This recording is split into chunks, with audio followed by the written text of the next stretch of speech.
Bonjour, nous allons revoir la géométrie dans l'espace. En géométrie dans l'espace, on va étudier les solides. Il y a deux grandes catégories de solides. On retrouve les polyèdres. Dans les polyèdres, on va retrouver par exemple le pavé droit ou la pyramide.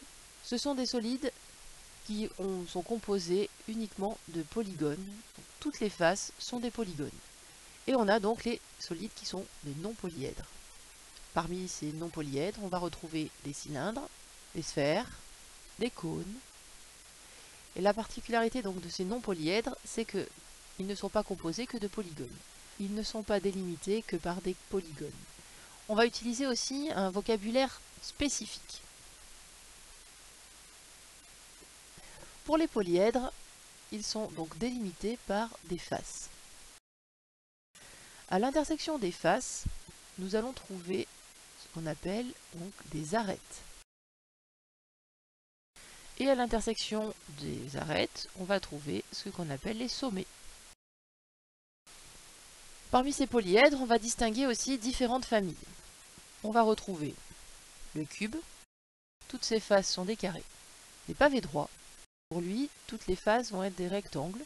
Alors certaines pourront être carrées, parce qu'on sait que le carré, c'est un rectangle particulier. Nous avons aussi les prismes droits. Les prismes droits sont composés de deux bases qui sont polygonales, superposables et parallèles, et toutes les autres faces sont des rectangles. Et enfin donc des pyramides. Nous avons une base polygonale et toutes les autres faces sont des triangles. On s'est intéressé à construire aussi ces solides, et pour les construire, on a besoin de ce qu'on appelle un patron. Ils permettent après découpage et collage de reconstruire ce solide. Alors ils sont rarement uniques, il y a souvent plusieurs patrons qui permettent de construire le solide. Pour le cube, un des plus connus, c'est celui-ci. Nous allons voir un petit peu comment on l'obtient. Donc en fait, c'est un petit peu comme si on découpait le long des arêtes et qu'on ouvrait le cube. On voit apparaître le patron. Ce type de patron fonctionne aussi pour les pavés droits. Et on va retrouver donc des patrons pour le pavé droit qui sont similaires à ceux du cube. La seule chose, c'est qu'au lieu d'avoir que des carrés, on aura donc des rectangles.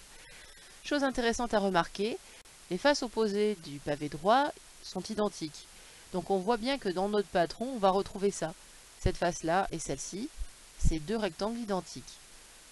Celle-ci et celle-ci sont deux rectangles identiques. Et enfin, celle-ci et celle-ci sont deux rectangles identiques. Elles se font face une fois qu'on a reconstitué le solide. C'est terminé pour ces petits rappels. Merci d'avoir écouté.